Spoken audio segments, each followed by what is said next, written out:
শান্তি চুক্তি চূড়ান্ত করতে ট্রাম্পের সঙ্গে বৈঠকে বসছেন জেলেনস্কি। তবে আদৌ কি এই শান্তি চুক্তি চূড়ান্ত হবে?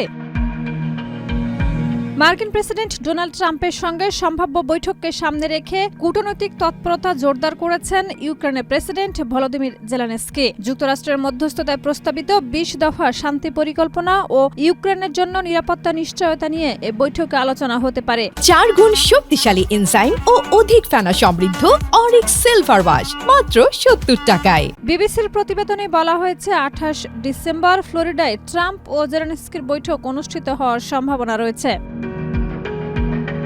এর আগে মার্কিন বিশেষ দূত স্টিভ উইটকফ ও জ্যারেড কুশনারের সঙ্গে আলোচনার পর জেলেনস্কি জানান, শান্তির পথে অগ্রগতিতে সহায়ক কিছু নতুন ধারণা এসেছে। তিনি বলেন, শান্তি পরিকল্পনার কাজ প্রায় ৯০% পর্যন্ত সম্পূর্ণ হয়েছে এবং নতুন বছরের আগে গুরুত্বপূর্ণ সিদ্ধান্ত আসতে পারে।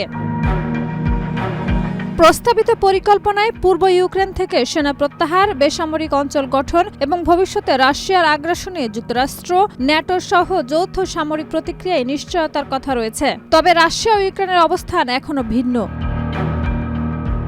কূটনৈতিক আলোচনার পাশাপাশি যুদ্ধও চলছে। ইউক্রেনের বিভিন্ন এলাকায় রুশ হামলায় হতাহত হয়েছেন অনেকে। অন্যদিকে রাশিয়ার একটি তেল শোধনাগারে হামলার দাবি করেছে ইউক্রেনীয় সেনাবাহিনী।